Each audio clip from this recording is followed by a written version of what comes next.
അസ്സലാമു അലൈക്കും. പ്രിയപ്പെട്ട കൂട്ടുകാരെ, ഇന്ന് നമുക്ക് മറ്റൊരു ആയത്ത് പഠിക്കാം. വ അഖ്റജത്തിൽ അർളു അസ്ഖാലഹാ.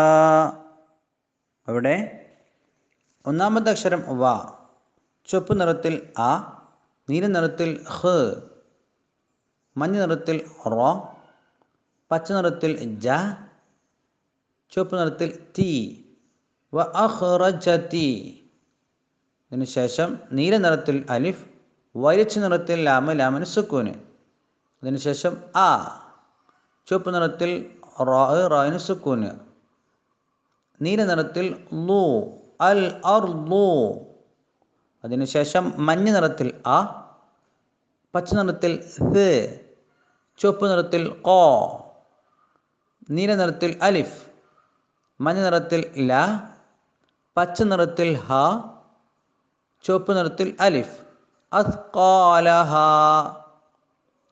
ഇനി ഇതിൻ്റെ താഴെയുള്ള വരിയിലേക്ക് നോക്കൂ.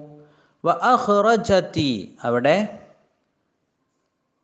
നീല നിറത്തിലുള്ള ഹായിനെ അതിനുശേഷമുള്ള റോയിലേക്ക് ചേർത്ത് എഴുതി.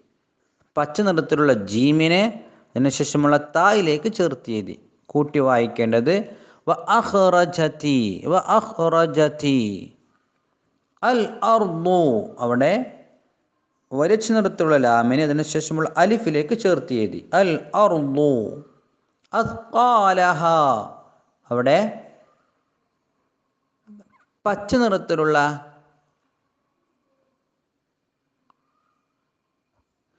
തായിനെ ഖാഫിലേക്ക് ചേർത്ത് എഴുതി. ഖാഫിനെ അതിനുശേഷമുള്ള അലിഫിലേക്ക് ചേർത്ത് എഴുതി. മഞ്ഞ നിറത്തിലുള്ള ലാമിനെ ഹായിലേക്ക് ചേർത്ത് എഴുതി. ഹായിനെ അലിഫിലേക്ക് ചേർത്ത് എഴുതി. അസ്ഖാലഹ, അസ്ഖാലഹ. ഇനി എങ്ങനെയാണ് കൂട്ടി ഓതേണ്ടത്? ശ്രദ്ധിച്ചോളൂ. വ അഖ്റജത്തിൽ അർളു അസ്ഖാലഹ. ഇനി മുസ്അഫുള്ളപ്പോൾ നോക്കി ഓതിക്കോളൂ. വ അഖ്റജത്തിൽ അർളു അസ്ഖാലഹ. ആവർത്തിച്ചോതി പഠിക്കാം. അല്ലാഹു അനുഗ്രഹിക്കട്ടെ. അസ്സലാമു അലൈക്കും.